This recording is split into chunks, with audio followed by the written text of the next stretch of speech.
Hai semua, untuk mata pelajaran sains hari ini, kita akan menggunakan buku teks sains tahun 3.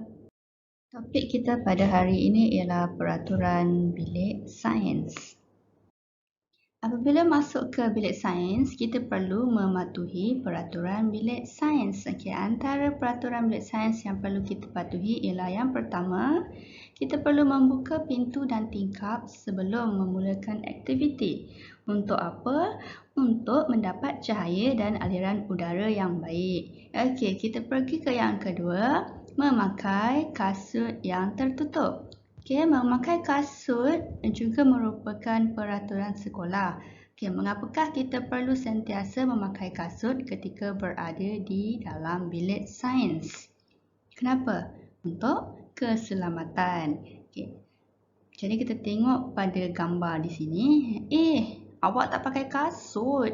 Bahaya nanti semasa kita berada di dalam bilik sains. Yang ketiga, kita mesti mengambil peralatan sains dengan cermat dan tertib bagi mengelakkan peralatan atau bahan sains terjatuh. Yang keempat, kita mesti menjaga kelengkapan dan peralatan bilik sains. Supaya bilik sains sentiasa bersih dan kemas. Kemudian yang terakhir, selepas kita melakukan aktiviti, kita mesti menutup suis kipas dan lampu apabila meninggalkan bilik sains untuk mengelakkan pembaziran.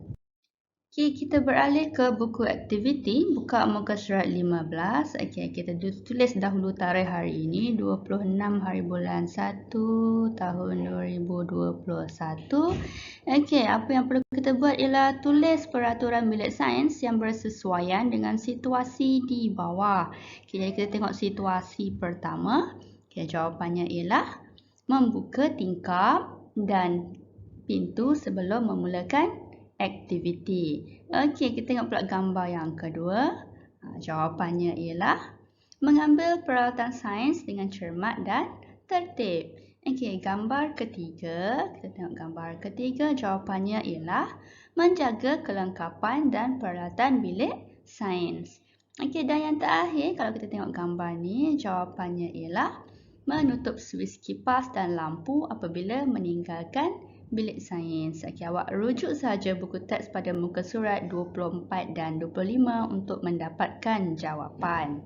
Dan tulis di bahagian sini. Kita terus ke muka surat 16. Kita baca arahannya. Nyatakan kesalahan dan peraturan yang perlu diamalkan bagi setiap gambar di bawah. Jadi kita tengok gambar pertama. Apa kesalahannya? Jadi kesalahannya di sini kalau anda lihat memakai selipar. Tulis di sini. Jadi peraturan yang perlu diamalkan memakai kasut yang bertutup. Tengok gambar kedua. Apa kesalahan dia? Kesalahan dia ialah merosakkan peralatan bilik sains. Jadi apa yang perlu dibuat ialah menjaga kelengkapan bilik sains. Gambar yang ketiga. Kalau kita tengok budak ni sedang berebut. Jadi kesalahan dia ialah berebut semasa mengambil peralatan sains. Jadi peraturan yang perlu diamalkan ialah mengambil peralatan sains dengan cermat dan tertib. Jadi awak rujuk sahaja buku teks muka surat 24 dan 25 untuk mendapatkan jawapan. Itu sahaja untuk hari ini. Bye.